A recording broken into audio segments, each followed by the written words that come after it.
Good morning, race fans, and thank you for joining us today at Transport Diecast Racing. I'm your host, JT, and I'd like to welcome you all to Miatas at the Crest, our very first mail-in tournament featuring the iconic Japanese Roadster. Today, we'll be racing the last group in round 1. If you haven't been counting, this is Group 6. We started with 48 contestants from all around the globe. All 48 drivers were qualified, seeded, and divided into 6 groups. After 5 rounds, we're now down to 28 drivers. Out of 20 matchups, we've now had 7 upsets, with 2 coming from last week. Matches are best of 3. In the event of a third race, the car with the faster lap takes the inside lane. DNFs will only be restarted for races 1 and 2. The prize for this tournament is sponsored by Slamman Customs. The winner of the tournament will receive a $30 credit to the Slamman Customs store, along with a pair of axle jigs. You can view his store through the link provided in the video description. Now it's time to introduce our 8 drivers for the day. Our first driver in Group 6 is Jack Eli of Vapor Racing. He qualified 6th with a time of 15.981 seconds. He will be facing Kuz of Lake Simcoe Motorsports. Kuz qualified at 43 with some wheel rub issues, but we've fixed that since then. In the next matchup, we have Doc of Regaroo Racing. He qualified at 19 with a 16.541 time, but if you saw his run, he's capable of much faster. He's driving against Paladin of Rowley Brothers Racing. Paladin qualified at 31 with a 16.801 time. This is going to be a tough matchup for him. Then we have Sneaky Bob of Vapor Racing. Sneaky Bob qualified at 7 with a 16.034 time. He's got a good chance against Big Al of Big Al's Customs. Big Al had control issues in qualifying and landed at 42 with the 17.775 time. He's gonna need some luck in this matchup. And in the final matchup, Racing Jason of Toon Tracks Racing, who qualified at 18 with a 16.489 time, will be facing Gnocchi Jack of Jackson Pass Racing. Gnocchi Jack qualified at 30 with a 16.834 time, so this should be the closest matchup of the day. Alright, ladies and gentlemen, let's get to racing. First up, we have Jack Eli versus Kuz. Jack Eli is going to take the inside lane as the higher seed. Kuz takes the outside. Good luck to both. Kuz is actually sticking with him. This is a surprise. Jack Eli starts putting on some distance. And Kuz is nowhere to be seen. Ooh, some bad drifting there, but Jack Eli takes his first win with a 16.851 time. Switch sides. Jack Eli is on the outside. Kuz is on the inside. Kuz needs a win here, otherwise his time here is over. And he's first to the open track, keeping his inside lane advantage. Jack Eli's right on him. Kuz putting a little more distance. Jack Eli makes one final push, but he loses control, and Kuz takes his first win with a 16.973 time. And here we see where Jack Eli went off. Good thing he landed upright. He should be ready for the next race. And we can see here in the replay that Jack Eli tries to correct himself before going into the wall. He overcorrects and ends up going into the opposite wall. Now for race 3. Jack Eli had the faster finish by a little bit, and he takes the inside lane. Keeps that inside lane advantage. And wow, Kuz is right on him, gives him a little love tap. Jack Eli starts to put some distance. But an ugly take on that Sizzler gives Kuz a chance, but Kuz cannot take advantage of it as he bumps right into Jack Eli, helping him finish and grabbing his second win. And here's the replay. Kuz comes out of nowhere, giving Jack Eli a tap.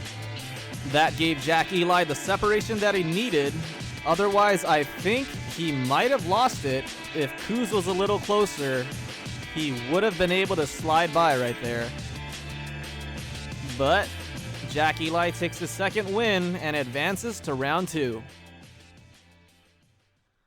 Next up, we have Doc of Regaroo Racing versus Paladin of Rowley Brothers Racing. Doc takes the inside lane as the higher seed. And this one is probably in the bag for him. He's the much faster car with the inside lane advantage. He's already got 2 bus lengths on Paladin. Paladin is barely in the frame now. Ooh, ugly take. Terrible take. And Paladin catches up, but he messes up himself.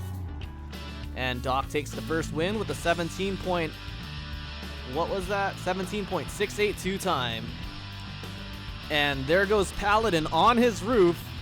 I hope he's okay.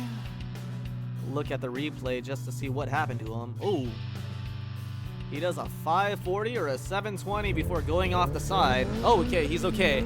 He's back up and taking the inside lane. Good luck to Paladin. I hope he's not too shaken. But Doc takes the lead. Starts to put some distance. And man, he is fast. Wow. That was an amazing take on the final Sizzler curve, and he puts down his best time at 15.607. Wow. And now a look at the replay. That was a beautiful turn by Doc. The exit was terrible, but he drifted through that turn beautifully, so fast, and he takes his second win, and he advances to round 2. And we'll be right back. If you're looking to upgrade your track, look no further than Slamman Customs. Slamman Customs makes high-quality 3D printed track parts and accessories, including start gates, 45-degree turns, 90-degree turns, 180-degree turns, and the new banked Crash Racer 45-degree turn, as well as many other parts and accessories to upgrade your track. Visit Slamman Customs on Facebook and use the promo code for 10% off your next order. And we're back with Sneaky Bob of Vapor Racing versus Big Al of Big Al's Customs. Sneaky Bob takes the inside lane as the higher seed with a much faster time. Al's gonna need some luck on this one, as Bob's already a bus length ahead. But Al is keeping it surprisingly tight. Wow. Bob starts to put some distance on the drop. A nice take on that last turn, and he's way ahead. Big Al does not finish as he slides to a stop right before the finish line. And Bob takes his first win with a 16.731 time. Big Al's on the inside and he needs a win here. He's holding on to that lead and he keeps it. Bob keeps it tight, but Al's got some consistent driving right now. He's making no mistakes. Wow, this is the tightest race so far. What? Holy crap, what a dogfight. Al keeps the lead and finishes with a 17.924 time. And here's the replay. From this point on, they're basically within a car length of each other for the rest of the race. And that was... Jeez. It's like they're hitched to each other. And then here Bob tries to make a few pass attempts, but Al blocks each one of them.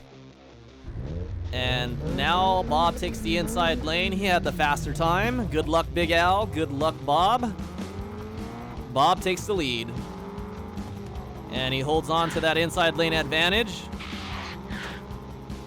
A little more distance between them this time. Let's hope he can finish clean. Oh, no. Oh! Bob loses control. Al sneaks right by him. And he pushes him off the track. And here for the replay. Bob goes a little too wide on that turn, hits a few walls, loses control, and Al barely makes it by him. Any lower on the track and he probably would have pushed Bob to a finish. And another upset as Big Al takes his second win and advances to round 2. And now for our final matchup, we have a battle of the young guns between Racing Jason and Gnocchi Jack. Racing Jason takes the inside lane as the higher seed. Jason has the inside lane advantage that he hangs on to. He's got about a bus length on... Oh, never mind. I take that bus length back. Gnocchi Jack is right on him, but a bad drop gives Jason the separation that he needs. And... wow. Okay. Jason almost ruins it, and Gnocchi Jack just couldn't get around. Pushes Jason to a finish. And Gnocchi Jack drifted down the whole drop. He didn't even jump off of that jump. He fell off that jump. But Jason here with the bad take on that first Sizzler messes everything up. But Gnocchi Jack does not have enough speed to get around him. First win for Jason. Switch lanes. Gnocchi Jack on the inside. He should be able to finish faster than Jason. That was a very slow time. And Gnocchi Jack holds on to his advantage. Puts him... What the? When did he go backwards? But he's got a lot of distance on Jason. I do not know what happened. But Gnocchi Jack takes that easily. Jason's probably 3 seconds behind him. Gnocchi Jack finishes with a 17.560 time. That's faster than Jason's time, so he's going to take the inside lane for race 3. What the? Gnocchi Jack does a 180 right in front of Jason, which I think he slows him down. That was both an offensive and defensive maneuver. I am impressed. And Jack takes the inside lane, but Jason is not happy about that last one. Takes the lead back from him. And he's putting distance on Jack now. A good take on that Sizzler, and he handily wins this one. A little drift at the end there, but Jason takes his second win easily. I don't know what happened to Jack. Oh, there he is. Let's check the replay. Maybe we can see what happened to him. Ooh, a bad drift right there. That might have just slowed him down so much that he was crawling the rest of the way. But a beautiful take by Jason right there. And there goes Jack just crawling into that curve. Didn't have enough speed to make it, but Jason advances to round 2 with 2 wins. All right, ladies and gentlemen, that is it for round 1. In round 2, we'll have Jack Eli versus Doc and Big Al versus Racing Jason. Thanks for watching. Please like and subscribe.